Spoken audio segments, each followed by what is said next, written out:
Yamunatira Vanachari, Yamunatira Vanachari, Yamunatira Vanachari, Jaya Radha Madhava Kunja Bihari, Jaya Radha Madhava Kunja Bihari, Jaya Radha Madhava Kunja Bihari, Jaya Radha Madhava Kunja Bihari, Jaya Prabhupada, Jai Prabhupada, Jai Prabhupada, Jai Prabhupada,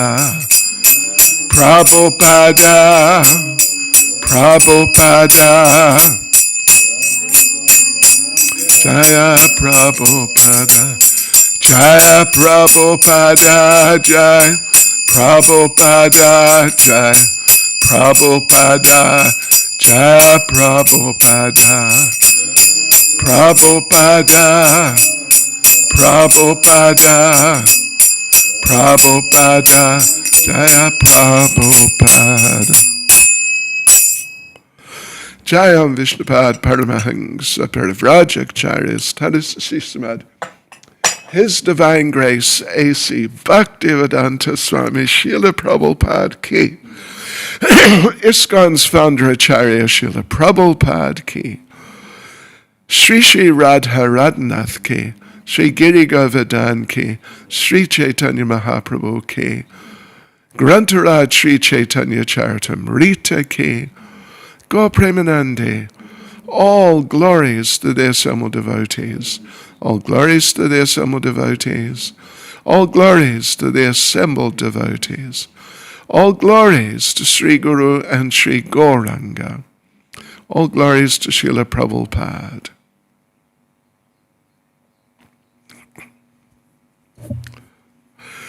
Jai Jai Sri Caitanya Jai Nityananda.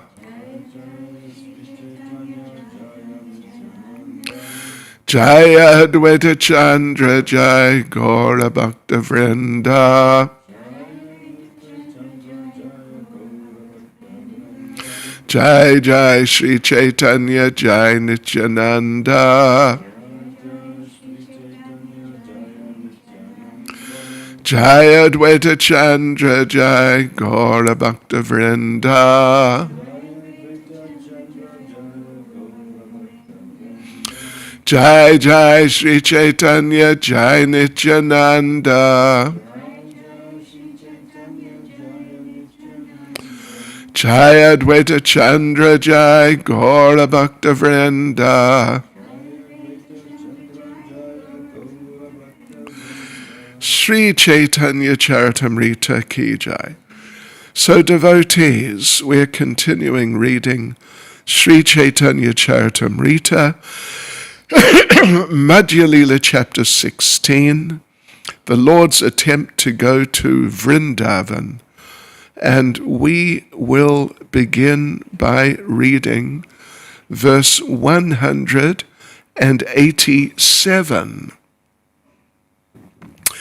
And if you recall, we were, Lord Chaitanya, as the chapter title says, is on his way to Vrindavan. He has left Jagannath Puri. He visited some places. He's moving up the coast, basically, up the coast towards Bengal. He wants to go to Vrindavan, which is sort of somewhat in the other, not opposite, but definitely a somewhat different direction. But he wants to go first to Navadvip and visit different devotees and up there, and then go across to Vrindavan. This is what he wants to do. Actually, this is a little bit of a spoiler, perhaps, but he doesn't make it. He only goes so far, then he comes back. But anyway, that we'll get to in due course, after a while. But definitely right now, as far as Lord Chaitanya is concerned, he is on his way to Vrindavan. And he's come to the northernmost point in Maharaj Prataparudra's kingdom. Maharaj Prataparudra being the king of Puri and the surrounding areas, Cuttack. There's a chair there, and there's a couple of chairs. You can take one of them. Cuttack. So Cuttack is further north of Puri, some distance, maybe, 100 kilometers or something. Anyway, it's at a certain point on the way up to Bengal, maybe a couple of 100 kilometers or so north and along the coast from Puri, Lord Chaitanya comes to the end of Maharaj Prataparudra's kingdom, which of course is a Hindu kingdom. And the next area, region, country even, or whatever, is controlled by Muslims. And the governor is, at least by his previous activities, a very aggressive Muslim, very aggressive, who attacks non-Muslims, quite brutally, and really not a very favorable sort of person for Lord Chaitanya to have to, pass through his area.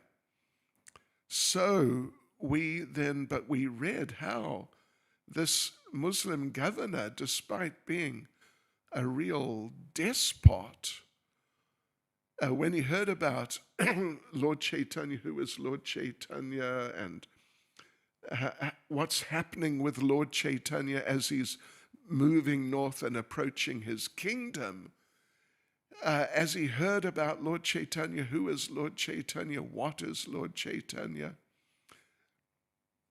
then he became moved, and actually he became changed quite dramatically, and decided that he must meet Lord Chaitanya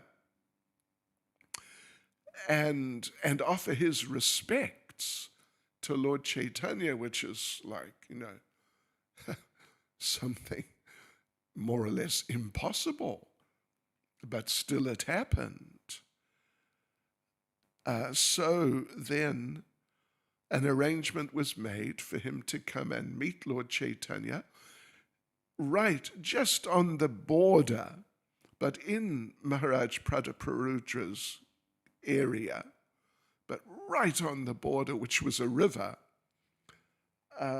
This governor came, and sure enough, he was just a changed person completely. And verse 185 says, "It is no wonder that this Muslim governor has attained such results. Simply by seeing you, Lord Chaitanya, all this is possible." So that's more or less where we finished off last week. Actually, the last verse we read was 186 with a, reasonable purport, and that verse was saying that even someone who's born in a family of dog eaters, if they chant the holy names just once, then they become immediately eligible to perform Vedic sacrifices if he once utters the holy name of the Lord or anything like that. The chanting, hearing the chanting, offering, bowing down to the Lord, even the verses, even remembering the Lord can have such an effect.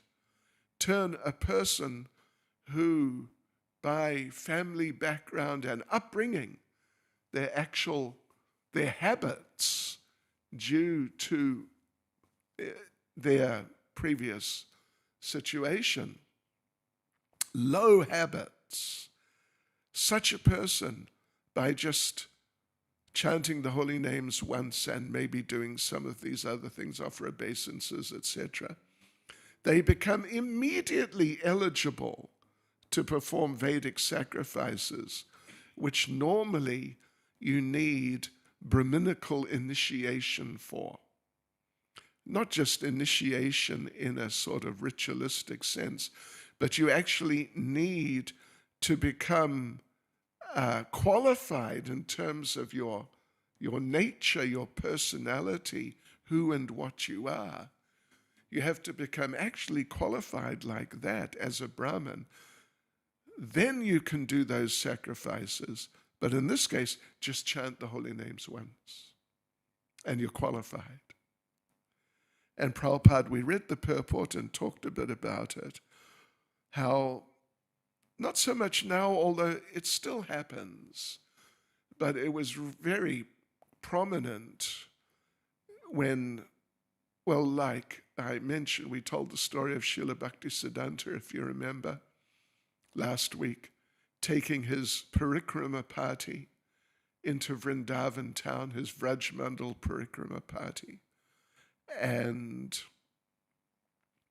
he had given Brahminical initiation with sacred thread to people who are from Sudra backgrounds, Sudra Vaishya.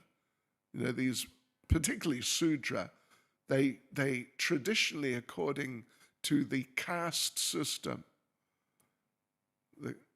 not a really bona fide system, but traditional local system by birth. People who are born in a Sudra family could not get second initiation. Could not. Not possible.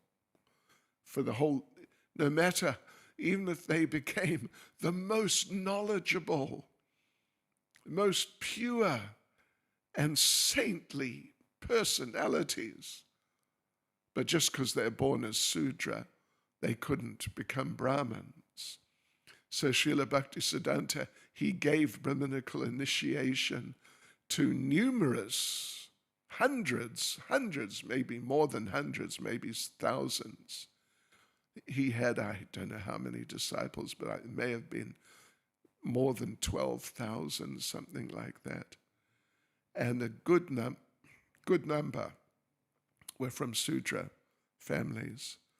So the owners of some of the temples in Vrindavan locked the doors of the temples when the parikrama party came by. And what to speak of when Prabhupada brought the Europeans and Americans. Oh, Krishna. Things had mellowed to some degree, but not too much. By that time, that's like 1970, 71. Now it's changed. It's really changed a huge amount. But there's still holdouts. There are holdouts, believe me. Gosh. And even though, you are all Indian, South African version, except one, Afrikaans, you'd be in serious trouble. But But if they find out you're from South Africa, they won't let you in. You have to just, you got to be able to speak a little Hindi or something. And then then it's okay. In some places, particularly Puri. So, but actually, Prabhupada's, he refers to that. But then he says, he makes the point, Prabhupada makes interesting point. We do not allow devotees to perform sacrifices until they're properly initiated in the sacred thread ceremony. Means in ISKCON, they must have second initiation, then they can perform fire sacrifices for like initiations, for weddings. Those are the two main things we perform fire sacrifices for. Then they can do it. But Prabhupada says here that a chanter of the holy name, that this verse is saying, and it's Devahuti speaking in Srimad Bhagavatam. Actually, we just read the verse. It's 3:33:6. We're in 3:33, 14, 15, something. Anyway, we just read this verse a matter of days ago. So, according to the verse, you don't really even need to have taken second initiation. You just have to chant. But Prabhupada says here that we don't allow devotees to do sacrifices until they've received second initiation, because that means they are now like certified by our senior devotees as being up to the standard. So that's where we got. So the point is that this Muslim governor, even though he's just, according to history, he's just like a living disaster. He's just horrible, to put it mildly. But because of the contact with Lord Chaitanya, he's been transformed basically into a saintly person. Yeah. And he's just like, well, I mentioned the story last week because this is where the whole thing happens, where Lord Chaitanya speaks the famous verse, Priti Viti Achi Ati Nagaradigram Sarvatra Prachara Hoiben Morinam, that in every town and village on the face of this planet, my holy names will be chanted. The devotees, when seeing this Muslim, this heavy Muslim, brutal Muslim, transformed into a gentle devotee, like enthusiastically chanting the Hare Krishna Maha Mantra and offering obeisances again and again to Lord Chaitanya, the devotees were all saying, wow. Afterwards, they're saying, wow, that was amazing. Your association has turned this demon into a nice devotee, practically just like that. It's amazing. And Lord Chaitanya then responded basically that, you think that's amazing? Just wait and see. Just wait, and you'll see that in every town and village on this planet, my holy names will be chanted. And that will be amazing. So that's where we were or are. And we now carry on with verse 187. Your chair awaits you. Yes. We have kept it. This is verse 187. Tabe Mahaprabhu Tanre Kripa Drishti Kare Ashvasiya Kahe Tumi Kaha Krishna Hari. Sri Caitanya Mahaprabhu then glanced with mercy at the Muslim governor, giving him assurance. He asked him to chant the holy names Krishna and Hari. Purport by Srila Prabhupada. It is Sri Caitanya Mahaprabhu's mercy that he advises everyone, even Chandalas, Malechas and Yavanas, to chant the holy name of the Lord. Last week we talked about these three categories. Malecha eats anything, Yavana eats cows, Chandalas eat dogs. But Malechas eat anything. Anyway, Hare Krishna, yeah. So, Lord Chaitanya advises these people to chant the holy name. In other words, one who has taken to chanting the holy names Krishna and Hari has already received Sri Caitanya Mahaprabhu's mercy. Hare Krishna, Segi, that's you. You already got.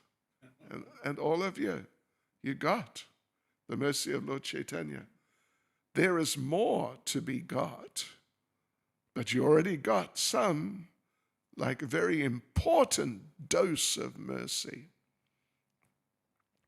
The Lord's request to chant the holy name of Krishna is now extended to everyone in the world through the Krishna consciousness movement. Whoever follows Sri Caitanya Mahaprabhu's instructions will certainly be purified, and one who sincerely chants the holy name offenselessly is already more than a Brahmin. Unfortunately, there are many fools and rascals in India who do not allow Western Vaishnavas to enter certain temples. Such rascals do not clearly understand the Vedas. As stated previously, Yan Namadeya Shravana Nukirtanad.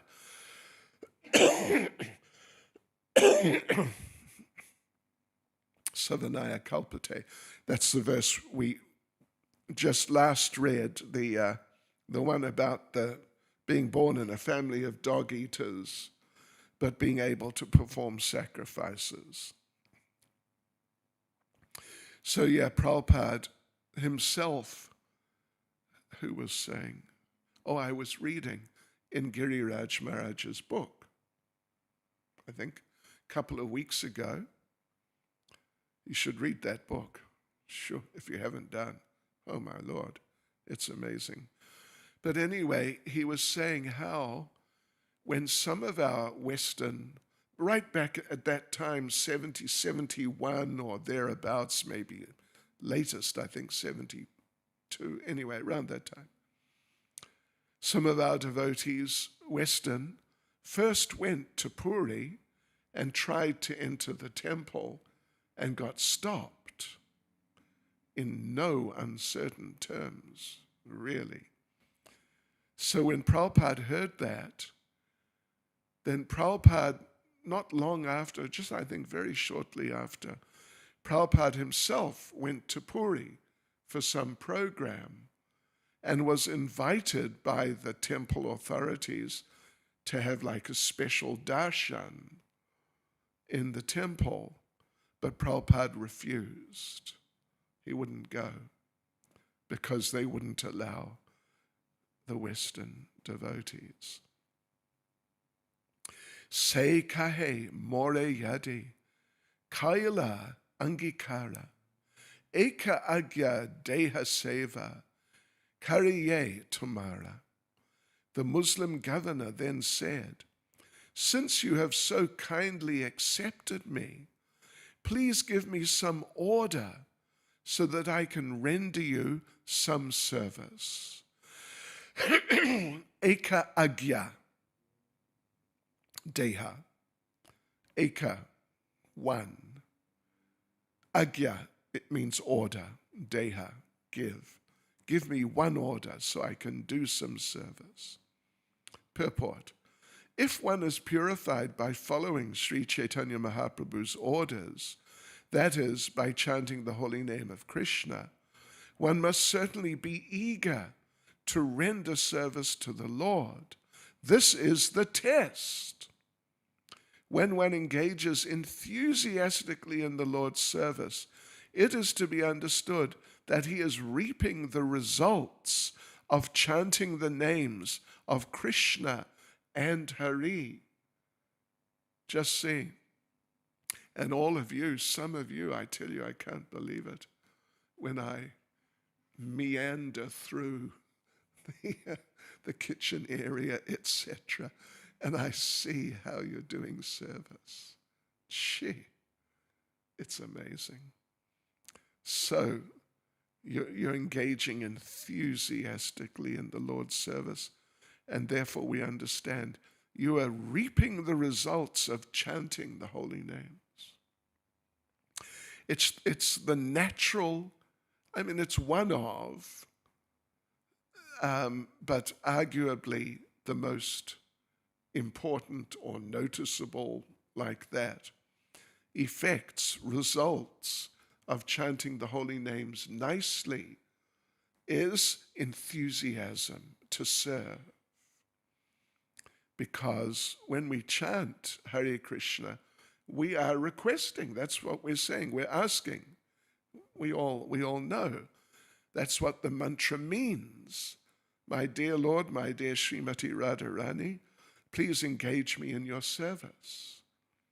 So if you request it nicely enough, in other words, if you chant nicely enough, service will come your way. And, I remember when I was a new devotee, there are a couple of interesting incidents. One incident I mentioned a few weeks ago, I think, that the new boys, we had been living in the temple maybe a month, and somehow we got this idea that we should pray to Krishna to show us what's wrong with us, what we need to work on and improve ourselves and, our faults. So we all resolved, as a group, we would all pray, come on, Krishna, show me what I really am. And after a couple of days, one of the boys came back, because we would meet every afternoon or evening. He came back and he said, I stopped praying to Krishna to show me what's wrong with me, because he was showing me too many things and I couldn't deal with it. So, but now in this regard, one devotee, a very similar situation. We came to understand that, when you chant Hare Krishna, you're asking for service. Give me service. I want service. So this one, we discussed that. And a few days later, one devotee came back and said, I've stopped chanting Hare Krishna, not stopped chanting Hare Krishna, but, so nicely, because I'm getting too much service. So I'm chanting, but, a little more relaxed. Krishna, the pastimes of the devotees.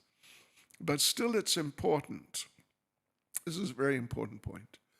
That if you chant Hare Krishna nicely, or the nicer you chant, because it's not exactly that there's just, a certain level is nice, and then beneath that is not nice. But, the level which is nice, that's all there is to it. That's nice chanting. There's a level, certainly there's a level which is nice, but there's no limit to how nice.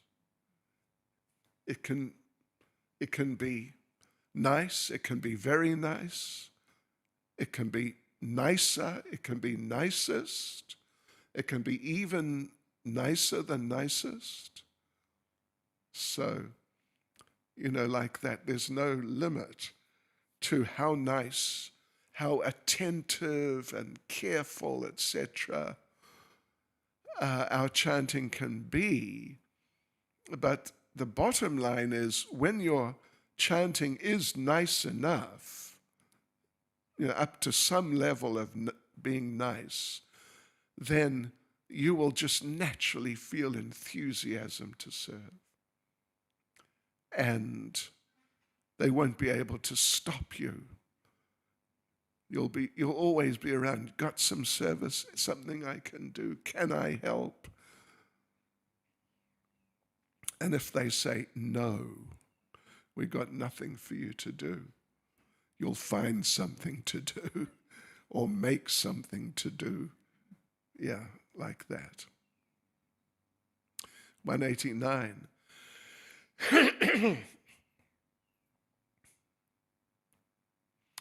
Go Brahmana Vaishnave Himsa Karyachi Apara Se Papa Haite Mora Hauka Nistara. The Muslim governor then prayed for liberation from the unlimited sinful reactions he had previously incurred by being envious of Brahmins and Vaishnavas and killing cows. Yeah. Purport: by chanting the holy names Krishna and Hari, one is certainly liberated from the reactions to such sinful activities as killing cows or insulting Brahmins and Vaishnavas. It is most sinful to kill cows and insult Brahmins and Vaishnavas. Yeah.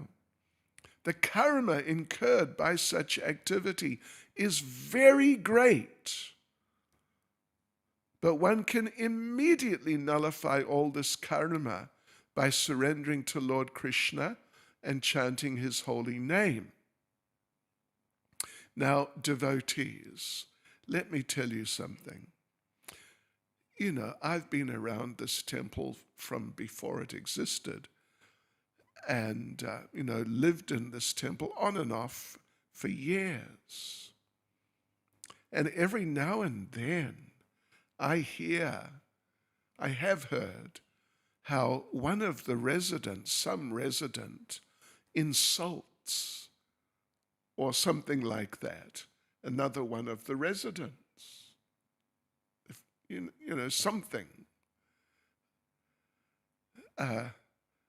Don't think that it's okay to do this, because here Prabhupada says that you can immediately nullify all the karma from insulting a Vaishnav by surrendering to Lord Krishna and chanting his holy name. You follow? Don't think that you can just insult anyone, really, but particularly someone who's so much engaged in Krishna consciousness and who's such a sincere devotee that they are living in a temple. It's special. Living in a temple is special.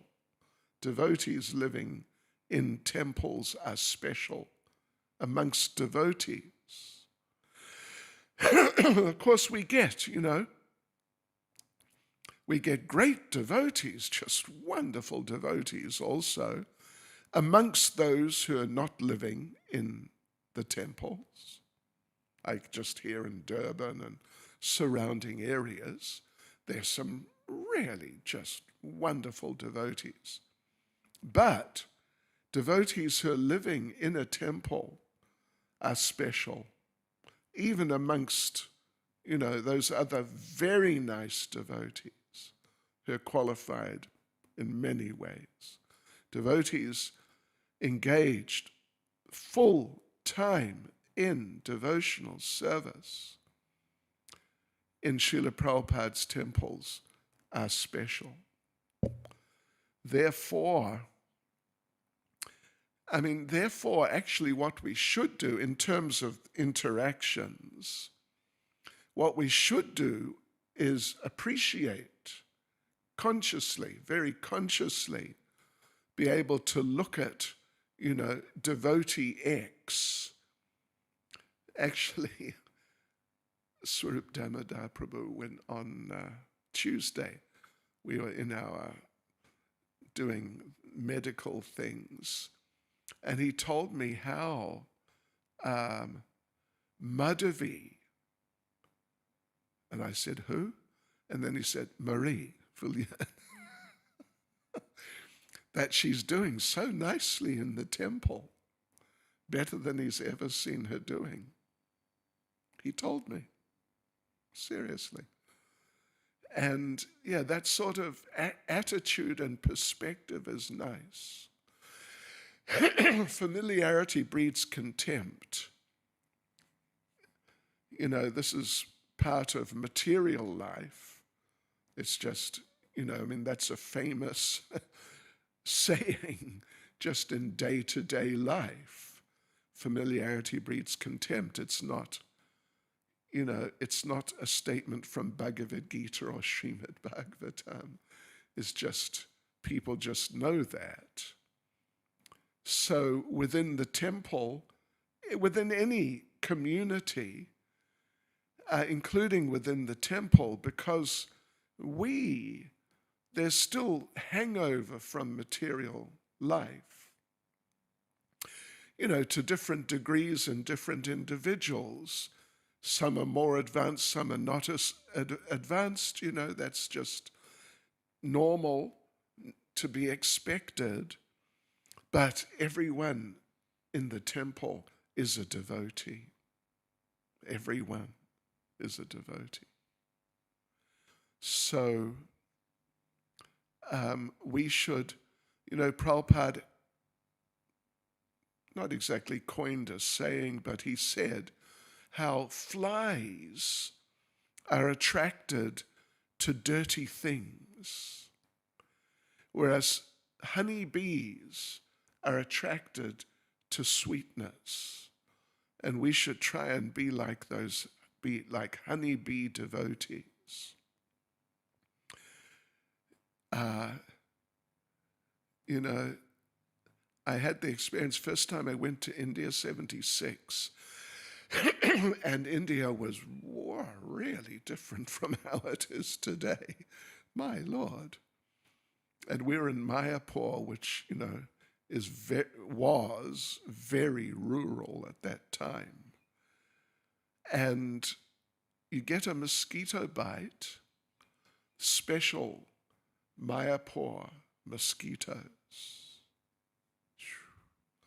really aggressive.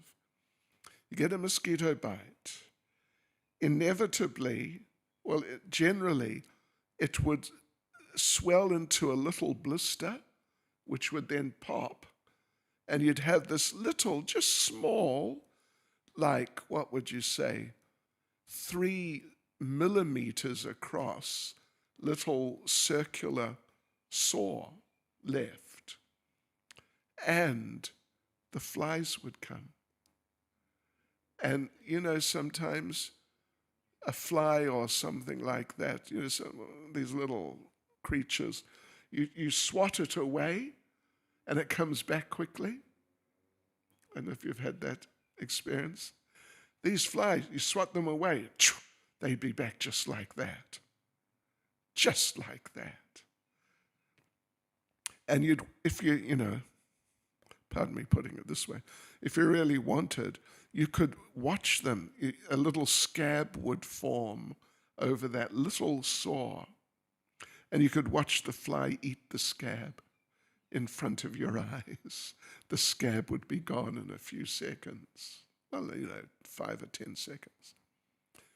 We don't want to be that sort of devotee.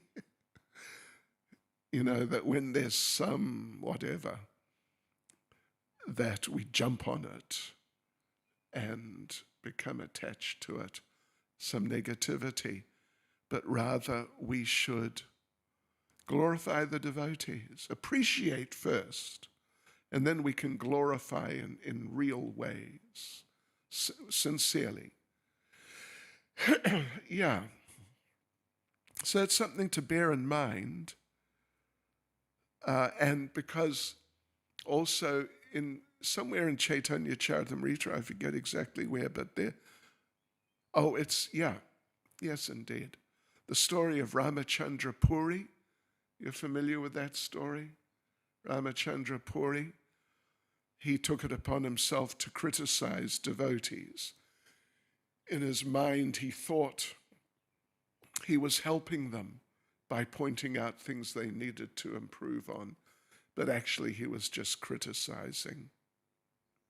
And Paramananda Puri, one of Lord Chaitanya's associates, he said, there are two rules. I mean, there are many rules, but in this sense, there are two rules. One is, you should never criticize anyone. The second is, you should never glorify anyone. And he said, the first rule, that you should never criticize, you cannot break it. But the rule that you should not glorify anyone, you can break that rule. You're allowed to break that rule. So let's become rule breakers in that sense. Okay. After being released from one's sinful reactions, karma, one becomes eager to serve the Lord. This is the test. Since the Muslim governor was immediately purified in the presence of Sri Caitanya Mahaprabhu, he could utter the names of Krishna and Hari. Consequently, he was eager to render some service, and the Lord, eager to fulfill his desires, immediately had the devotee Mukunda Dutt inform the governor that there was some service to render. If you're sincere, you'll get some service somehow. Prabhupada, I was told, right when I joined, Prabhupada was asked by a devotee something along something to the effect that if you want to cause a devotee suffering, take away their service. It's like one of the worst things you can do. Take away a devotee's service. Okay. So Mukunda Dutt, he's a great devotee. Very, very great devotee. And Lord Chaitanya tells him, give this person, the Muslim governor, some service. Mukunda Dutt then told the Muslim governor, my dear sir, please hear. Sri Caitanya Mahaprabhu wishes to go to the bank of the Ganges. Tahanyate karatumi sahaya prakara, bada agya bada upakara. Please give him all assistance so he can go there. This is your first great order. And if you comply, you will render a great service. Tabese Mahaprabhur Charanavandya Sabara Charanavandi Chale Hrishtahana.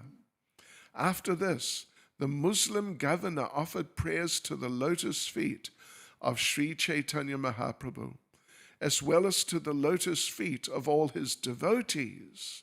After that, the governor departed. Indeed, he was very pleased. Mahapatra Tanrasane Kaila Kolakuli Aneka Samagri Dia Karila Mitali. Before the governor left, the Mahapatra embraced him and offered him many gifts. He thus established a friendship with him. Because the Mahapatra is an officer in the government of King Prataparudra. And he offered him, it's interesting, Aneka Samagri Diya. You know, you see the puja shops, right? They still have. And you see, what is it?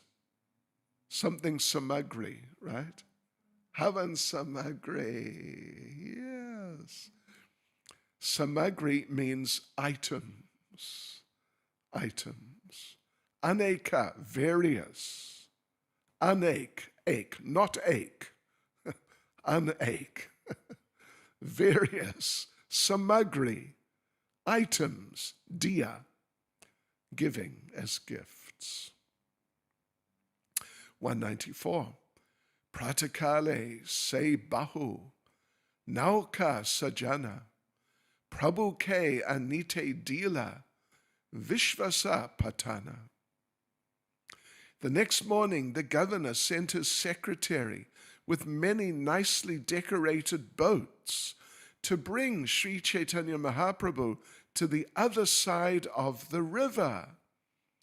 Mahapatra chali aila, Mahaprabhur sane, Malecha asi kaila prabhur, charana vandane.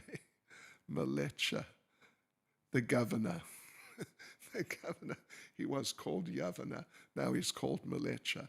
Anyway, the Mahapatra crossed the river with Sri Caitanya Mahaprabhu, and when they reached the other shore, the Muslim governor personally received the Lord and worshipped his lotus feet.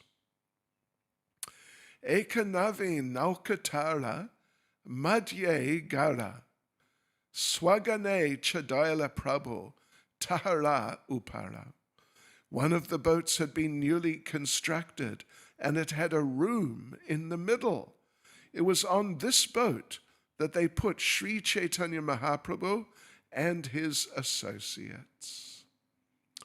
Mahapatre Mahaprabhu, Karila Vidaya, Kandite se, Tire Rahichaya.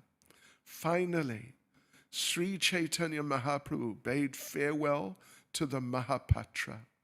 Standing on the riverbank and looking at the boat, the Mahapatra began to cry.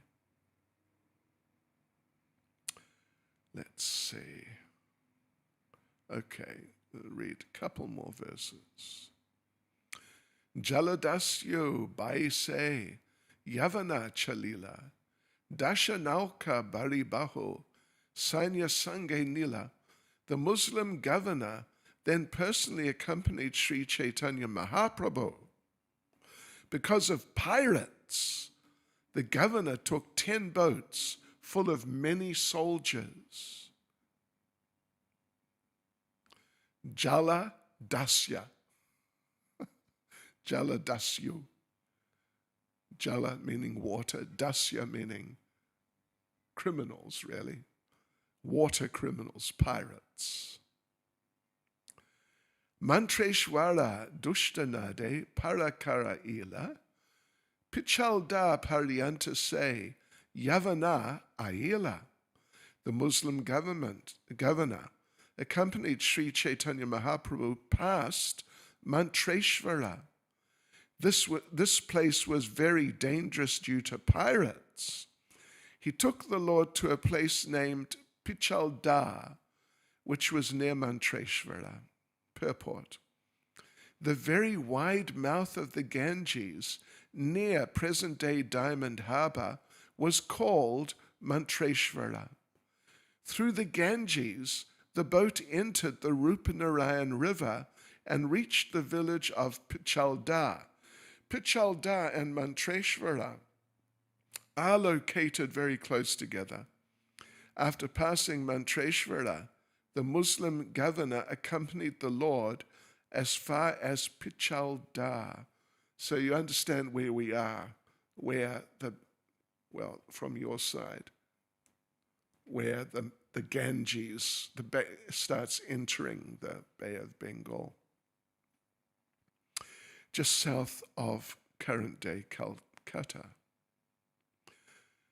Tanre Vidai Dila Prabhu, Se Grama Haite, Se Kale Tanra Prema, Chestana Parivarnite. Finally, Sri Caitanya Mahaprabhu bade the governor farewell. The intense, ecstatic love exhibited by the governor cannot be described. Na pari varnite. I am not able to describe.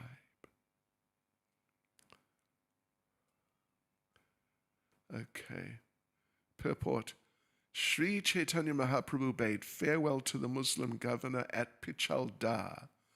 Krishnadas Kaviraj Goswami herein states that the governor experienced symptoms of ecstatic love due to being separated from Sri Caitanya Mahaprabhu. These symptoms, he admits, cannot be described.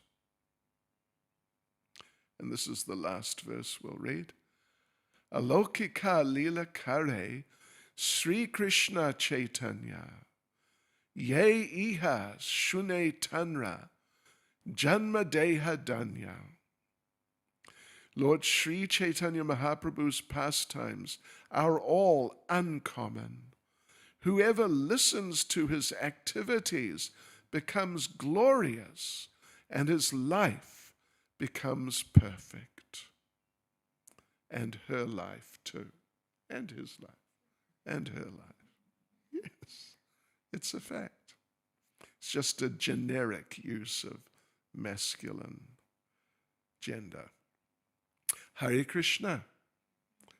Srila Prabhupada Ki Jai. Marie, any question, comment?